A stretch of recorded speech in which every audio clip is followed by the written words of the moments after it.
में आपने इसके लिए पर्चा नहीं बनवाया, किसी को दिया हो, डॉक्टर को दिखाया? नहीं, हम मना ही करते ही। सरकारी दवाइयाँ कितने % आपको सरकारी दवाइयाँ उपलब्ध कराई गई हैं और कितनी बाहर की? प्राइवेट ज़्यादा है, सरकारी कम है। सर, आप जो दवाइयाँ लेने आए हैं इसमें कितनी दवाइयाँ आपको सरकारी लिखवाई गई हैं और कितनी प्राइवेट? सारी 3 सरकारी जो है कि पर्ची बना के दी थी सारी दवाइयों की, लेकिन उसके बावजूद भी 2 दी हैं केवल, बस अवेलेबल नहीं है बोल के जो बाहर से ले लो। घंटों लाइन में लगे रहे, उसके बावजूद भी 2 दवाइयाँ मिली। पहले ही मना कर देते कि है नहीं हमारे पास।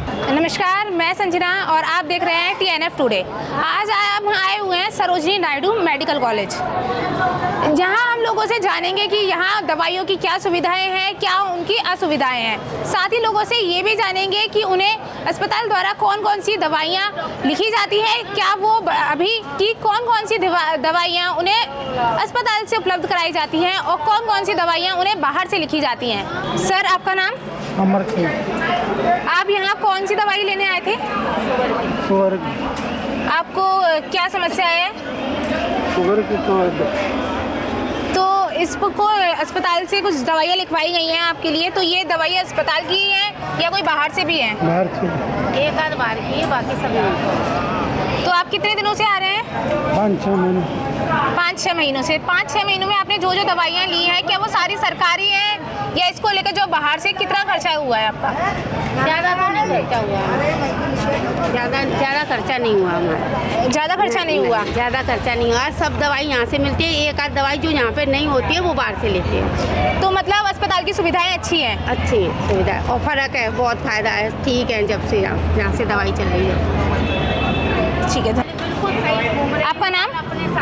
हमारा नाम नीला। कभी नहीं होती है तो लेना। आप यहाँ किस बात की दवाई लेने आई हैं, अपनी कि अपने बच्चे या किसकी? इनके गोड़ की दवाई कराए। क्या समस्या है? कुछ ना। तो इसको कब से दवाई चल रही है आपकी यहाँ पे? मैं तो आज आए पहली बार लेकर। पहली बार? तो आपने सुबह पर्चा बनवाया होगा इसके लिए, आपको दवाई मिल गई इसके लिए? हाँ, दवाई मिल गई थोड़ी सी। तो जो पर्चा लिखा है आपका, वो सारी दवाइयाँ अस्पताल से उपलब्ध कराई जा रही है, कुछ बाहर की दवाइयाँ हैं आपकी? बाहर से आई हैं और कुछ हुई हैं, उतने का। तो बाहर की कितनी दवाइयाँ हैं बाहर की? अब जो तो एक सरा सब करवाए 500 रुपये आ गए। तो एक्सरे कराने के ही 500 रुपये लगे हैं आपके? हाँ, और दवाइयाँ हमने बाहर से मंगाई हैं। दवाइयाँ आपकी ज़्यादातर बाहर से? हमारे लोड़ा की कोई देखवाना कर रहा, देखिए सारा सड़ेगा हुआ है वो। हम तो अस्पताल में आपने इसके लिए पर्चा नहीं बनवाया, किसी को दिया हो, डॉक्टर को दिखाया? नहीं, हम मना ही करते ही। क्यों? यहाँ पे तो सारी दवाइयाँ उपलब्ध हैं, सारे ही मतलब सारी समस्याएं देखी जाती हैं। जगह ही क्या हम जानते नहीं। आप यहाँ आपकी माँ है? जी हाँ। आप इनकी दवाई लेने आए थे यहाँ, तो इनको क्या समस्या है? मैं टीबी की दवा तो सरकारी मिल रही है, बाकी का जो चेचक वाली दवाई है ना, त्वचा रोग, जी, वो 70% बाहर से लेनी पड़ी है। बाहर से? तो इसके लिए आपका जो चार्ज है वो कितना, कुछ एवरेज? 720 12। 720। और सर, ऐसा अस्पताल में बोला जा रहा है कि सारी दवाइयाँ अस्पताल में उपलब्ध हैं, फिर आपको बाहर से लेने की क्या आवश्यकता? नहीं, कुछ मिली है, कुछ नहीं मिली है। 1-2 दवा मिली है, बस बाकी का नहीं मिली है। आप यहाँ दवाइयाँ लेने आए थे? Yes ma'am. तो आपको ये दवाइयाँ लिखी गई हैं, वो अस्पताल की लिखी गई हैं या बाहर की लिखी गई हैं? अस्पताल की भी, प्राइवेट भी।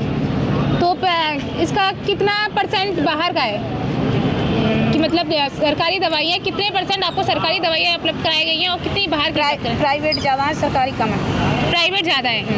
तो इसका मतलब सरकारी अस्पताल होने के बावजूद आपको बाहर की दवाइयाँ खरीदनी पड़ रही हैं? Yes ma'am. तो आप यहाँ जब आप आए तो आपके बच्चे को जो भी समस्या थी, तो उसके लिए डॉक्टर ने आपको कैसा ट्रीटमेंट दिया? ट्रीटमेंट अभी तो पता पड़ेगी मैडम, अभी तो पहली बार आए हैं हम। तो यहाँ आप फर्स्ट टाइम आए हो, तो सुबह से आए? सुबह के आए मैम 10 बजे। तो आपको सुबह से शाम तक डॉक्टर यहीं मिलते हैं? नहीं मैम, 2 बजे उठ जाते हैं। 2 बजे? सर, आप जो दवाइयाँ लेने आए हैं इसमें कितनी दवाइयाँ आपको सरकारी लिखवाई गई हैं और कितनी प्राइवेट? सारी 3 सरकारी जो है कि पर्ची बना के दी थी सारी दवाइयों की, लेकिन उसके बावजूद भी 2 दी हैं केवल, बस अवेलेबल नहीं है बोल के जो बाहर से ले लो। मतलब अस्पताल में ही दवाइयाँ उपलब्ध नहीं है, तो इसका लेकर आप उनको क्या कहना चाहोगे? कहना क्या, दवाइयाँ उपलब्ध कराए मरीजों के लिए। कोई कोई तो होता है बेचारा ले लेता है, लेकिन कोई कोई गरीब मरीज होता है ले ही नहीं पाता उस चीज़ को, जो है फ़ायदा क्या हो रहा है इस चीज़ से?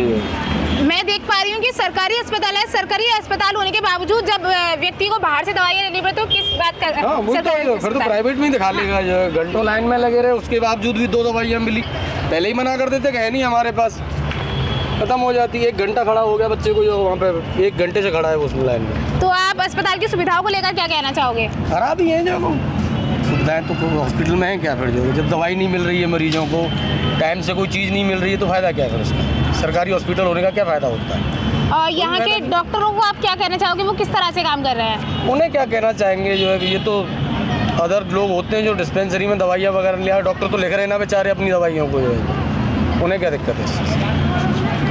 तो और वैसे जब कभी आप डॉक्टर से मिलने जाते हो तो वो टाइम से आपको वहाँ, डॉक्टर तो लगभग जो है बेचारे अच्छी तरह से ट्रीट कर सकते हैं, कोई दिक्कत नहीं होती है उनकी। जैसा कि आपने देखा, हमने यहाँ कई लोगों से बात करी, लेकिन सभी लोगों का यही कहना है कि यहाँ पर अधिकांश दवाइयाँ उन्हें बाहर से खरीदनी है।